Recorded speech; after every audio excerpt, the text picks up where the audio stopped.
31 juillet 2026, peuple d'Afrique, recevez nos salutations comme d'habitude. Plusieurs pays africains rejettent la nouvelle monnaie coloniale de la junte française. Un pays en difficulté, un pays européen en difficulté, ce petit pays qui ne parvient pas à régler sa question de dette et autres, veut imposer une monnaie coloniale à 15 pays d'Afrique de l'Ouest. Peuple d'Afrique. C'est une insulte à l'égard de notre continent. Ça faisait déjà plusieurs pays entre leurs mains. En Afrique de l'Ouest, 8 pays sont restés dans les francs CFA. Et ils veulent ramener, ils veulent étendre ça à 15 pays. Une façon de contrer l'offensive souverainiste des pays de l'AES. Ils envoient déjà un peu partout des émissaires. Je dis, il n'est pas question. Nous autres pays de l'AES, nous devons quitter cette monnaie coloniale. Et même, la junte française croyant maîtriser les pays de la CEDEAO a poussé les bouchons trop loin. La Guinée s'est désolidarisée. Permettez-nous de saluer cette décision de la Guinée. La Guinée dit rester fidèle à sa monnaie. Parce que la monnaie guinéenne, c'est aussi un symbole. N'oubliez pas, quand la Guinée a déclaré son indépendance, la junte française, à travers une opération de sabotage orchestrée, avait décidé d'imprimer plusieurs faux billets pour saboter la monnaie guinéenne. Faire chuter cette monnaie.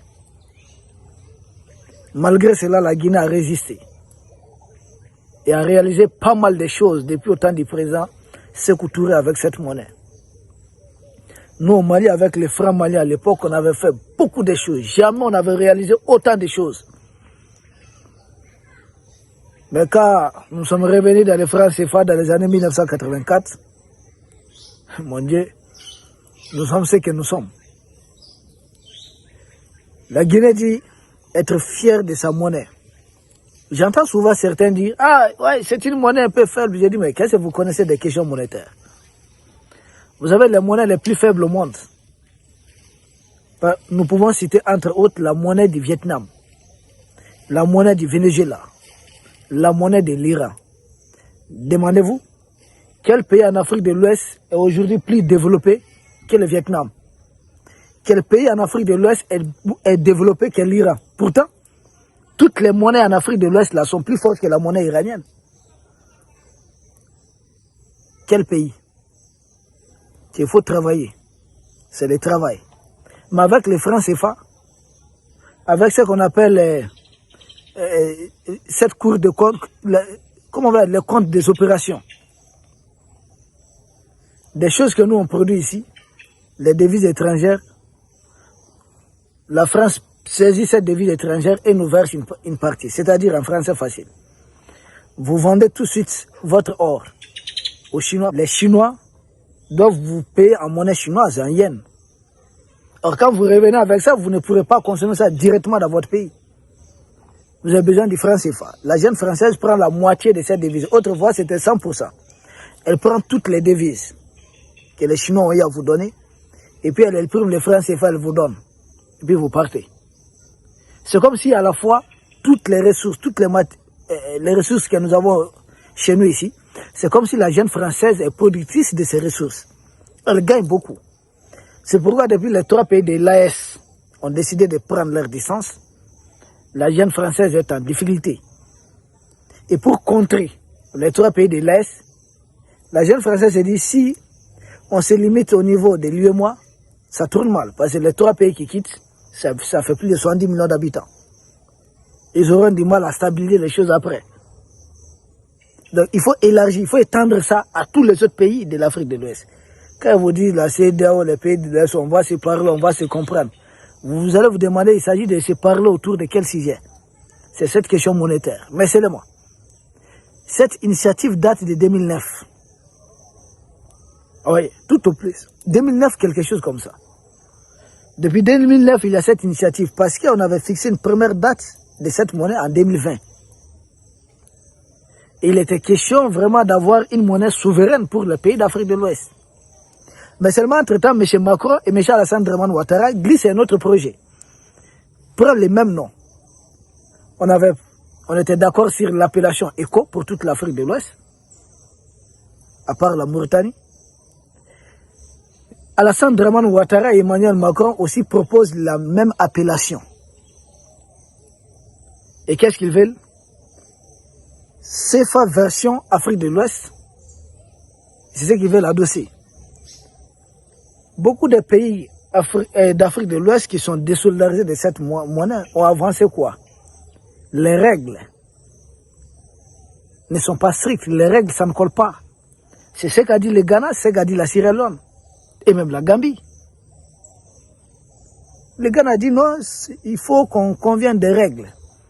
Et certains pays disent même que c'est une décision prise sans concertation de tous les pays de la CEDEAO. C'est-à-dire, c'est Alassane Draman Ouattara, Macky Sall et Emmanuel Macron. Comment on dit? Macky Sall et son bonhomme qui a Bassirou Diomaye Faye. Alassane Draman Ouattara, Bassirou Diomaye Faye et puis Emmanuel Macron ont décidé de mettre en circulation l'ECO version CFA version Afrique de l'Ouest qu'ils vont faire appeler ECO. La garantie serait toujours entre les mains de la jeune française. Les autres pays ne sont pas d'accord. Ils ont leur monnaie. Pourquoi la France va garantir leur monnaie? Et encore très grave, parmi les gestionnaires, les administrateurs, au niveau du conseil de l'administration, un Français serait envoyé, doit être à ce niveau. Donc la Banque de France sera présente au niveau de la gestion de cette monnaie. C'est encore une monnaie française. Seulement on va dire non, c'est pour les Africains consommer ça. Et encore très grave, Emmanuel Macron et Alassane Draman Ouattara décident, comme le cas du franc CFA, c'est une monnaie qui aurait une parité fixe à l'euro, avec l'euro. Ça dit peu importe qu'on commence à s'enrichir, que nous produisons des choses qui ont des valeurs, notre monnaie ne doit pas bouger. Ça doit rester toujours adossé à l'euro pour ne pas faire du mal à l'Europe. C'est ce que Emmanuel Macron et Alassane Draman Ouattara ont décidé. Comment suivre des gens comme ça? Vous voyez des gens qui ont mis à la tête des pays africains? Quand ils bombardaient les palais du président Laurent Gbagbo, vous pensiez que c'était pour faire quoi? C'est pas une question de président ou d'élection ou autre là, non. C'est mettre à la place du président Laurent Gbagbo un pantin, quelqu'un qui va faire toutes leurs affaires. Et Alassane Draman Ouattara a plus de 83 ans. Vous vous posez la question, quel héritage il veut laisser à l'Afrique? Quel est cet héritage qu'il veut laisser vraiment à l'Afrique? La question est posée. Le peuple d'Afrique, cette monnaie est rejetée et nous pensons que même les pays de l'Est qui ont déjà mis en place un comité d'experts pour réfléchir à comment nous sortir de cette monnaie franc CFA et créer une monnaie AES, sont en train de travailler. Question de monnaie faible et autres là. Pour un départ, il faut avoir sa monnaie. On va améliorer ça au fil du temps. Regardez le dollar à ses origines. Le dollar, c'était une monnaie tellement éparpillée, de sorte que presque chaque coin pouvait imprimer ça. Et comment on va dire son dollar. Mais ils ont amélioré ça au fil du temps, jusqu'à imposer ça au niveau mondial. Mieux vaut commencer. On commence par quelque chose. Ça ne sera pas parfait. Non, ça ne sera pas une chose parfaite, non. Mais on va améliorer ça au fur et à mesure. On commence généralement avec des difficultés. Mais avec le temps, nous pouvons améliorer, corriger beaucoup de choses. Mais dire qu'Emmanuel Macron, pour essayer de stabiliser son économie, espère faire main basse même sur le pétrole du Nigeria, parce que imaginez les avantages pour la France de pouvoir garantir une monnaie pour toute l'Afrique de l'Ouest. À chaque fois que le Nigeria va vendre son pétrole, la jeune française va gagner combien? À chaque fois que le Ghana vendra son pétrole ou son cacao, la jeune française va gagner combien? Donc elle veut se reconstruire encore une fois de plus sur les dos des Africains. Ça suffit. C'est avec l'argent du commerce des esclaves que vous avez construit votre palais de l'Élysée, que vous avez réalisé, vous avez développé chez vous. Maintenant, ça suffit. Foutez-nous la paix. Vous nous avez colonisés, exigé qu'on vous paie pour nous avoir exploités, nous avoir colonisés. Tout ça là, ça ne vous suffit pas. Maintenant, ça suffit. Peuple d'Afrique, nous vous remercions. Nous espérons vous retrouver demain pour un autre sujet au sommet de l'actualité. Merci.